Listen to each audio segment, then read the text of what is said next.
আমাদের আজকের বিক্ষোভ কর্মসূচি আপনারা হয়তো এর মধ্যেই জেনে গেছেন যে গত ৩রা জুলাই মেঘালয়ের শিলংয়ে, রাজধানী শিলংয়ে একটা ঘটনা ঘটেছে বাঙালিদের উপর।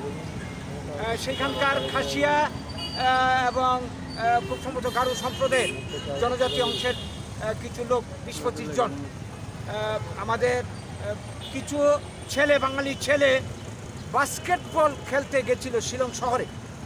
তো হঠাৎ করে মানে বিনা প্রয়োজনে কোনো কারণ ছাড়া মানে এরা অ্যাটাক করলো, রড সহ ধারালো অস্ত্রশস্ত্র নিয়ে অ্যাটাক করে মানে ৫-৬ জনকে মারাত্মকভাবে রক্তাক্ত জখম করে মাটিতে ফেলে দেয়। বাকিরা কোনো মতে প্রাণ নিয়ে পালিয়েছে। তো এই যে ঘটনাটা ঘটলো মেঘালয়ের বুকে, আগের থেকে প্রস্তুত ছিল বলে এরা এই ধরনের ঘটনা ঘটাতে বলে এটা ঘটনায় পরিষ্কার হয়ে গেছে। নাহলে রড বা ধারালো অস্ত্র এগুলি তো আর যখন তখন পাওয়া যায় না হাতের কাছে। তো এই যে ঘটনা, পরিকল্পিত আক্রমণ বাঙালিদের উপর, এটা আজকে নূতন নয়।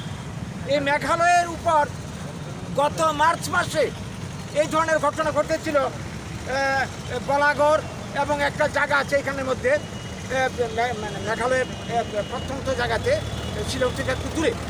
সেইখানে সেই আমাদের এই যে ৯ এবং ১০ জন ত্রিপুরাতে যেভাবে উগ্রবাদীরা দোকানপাট বাড়িঘর ভাঙচুর করেছে, লুটপাট করেছে, মারধর করেছে, আঘাত দিয়েছে, একই কায়দায় সেখানে বাঙালি বিরুদ্ধে বাঙালি বিদ্বেষী স্লোগান দিয়ে বাঙালিরা মেঘালয় ছাড়ো, তোমরা বিদেশি ইত্যাদি ইত্যাদি বলে তাদেরকে দোকানপাট জ্বালিয়ে লুটপাট করে মারধর করে কোটি কোটি টাকার সম্পদ ধ্বংস করল। এবং এরপরে যখন এটার বিচার চাইতে গেল মেঘালয় সরকার উল্টো তাদের বিরুদ্ধে, বাঙালিদের বিরুদ্ধে কেস দিয়ে দিল।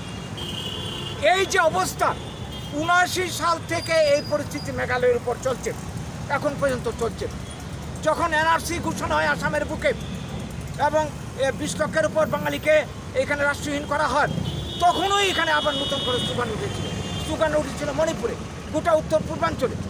আজকে আমরা এটাই লক্ষ্য করছি যে এই ষড়যন্ত্র বাঙালিকে ভারত ছাড়া করার জন্য রাষ্ট্রহীন বানিয়ে আসাম, মণিপুর সহ মেঘালয় সহ গোটা ভারতে, ত্রিপুরা সহ সর্বত্র এই ষড়যন্ত্র কাজ করে চলছে।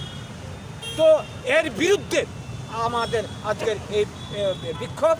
আমরা কেন্দ্রীয় সরকারের কাছে এবং মেঘালয় সরকারের কাছে আমাদের দাবি, আমাদের বক্তব্য, আমাদের প্রতিবাদ পৌঁছে দিতে চাই।